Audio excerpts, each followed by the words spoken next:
In this module, we're going to look at how to use the warp stabilizer to actually take out some of the bumps in our video.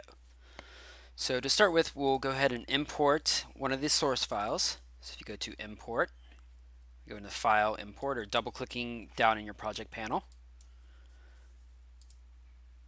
And if you go into module 11, in the source file folder, you can find the stabilize footage to import. We'll make a composition out of the stabilized footage by dragging it down to the make new composition icon.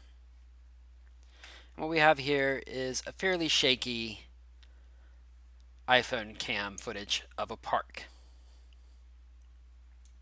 So to stabilize this, one way you could do it is you can actually right click and then choose Warp Stabilizer VFX towards the bottom of this menu.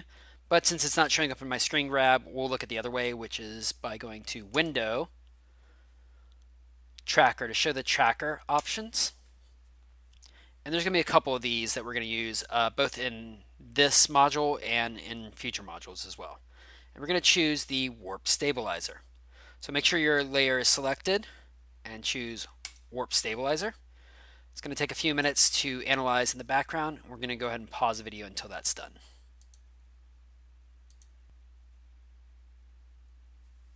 So our stabilization is complete. Go ahead and preview the video. And you'll see that there are still a few bumps in there, but they're much, much, much smoother. And that's not really the point of it. We're not trying to completely until they get rid of all the bumps. Instead, we're just trying to kind of smooth it out. So it still looks like handycam footage, but it doesn't look like badly shot handycam footage. And just right out of the box, just using the default settings gives you a pretty good example of how this is going to work. If you needed to make further adjustments to it, you can using your effects control panel. For instance, our result right now is smooth motion.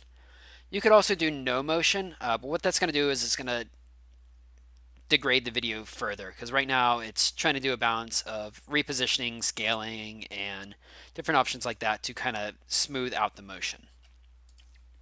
You could also increase the smoothness if it's not smooth enough for you. You can turn it up a little bit. For the method here, there's a lot of different options. It's got a tiered system. It starts by doing position first. If it can't get the position to stabilize, then it'll also use scale and rotation. If that doesn't stabilize enough, it'll start to use perspective. And finally, it'll use subspace warp to kind of warp the image. But it only uses what it needs, and it won't, even if you have subspace warp, it won't necessarily warp the image unless it really, really has to.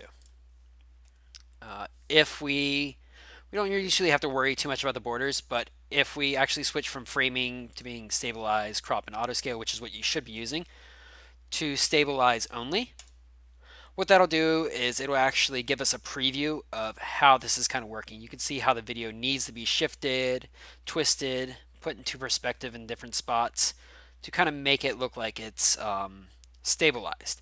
So it scales it up and cuts off the edges. Switch back to here. You could also do stabilize and synthesize edges. That way it doesn't scale it back up, but instead redraws the edges for you. This is really, really heavy on the processor, and sometimes could produce weird results because it's sort of like using the content aware fill in Photoshop. If you've used that before, it needs to read the other pixels to kind of draw the pixels. So it really does a lot on the computer. So don't use this unless you really, really need to not scale the image up anymore. Usually stabilize, crop, and auto scale works just fine. So pretty much we stuck with the exact same settings. In fact, we did stick with the default settings, and we got a really, really good result out of it. If you want to check out what it looked like before, you can always turn the effects back off. Let me mute my audio real quick. And you'll notice a huge difference. So if you are shooting your own footage, obviously you're not going to have all the great equipment to be able to do a panning or even a walking shot like this and keep it pretty steady.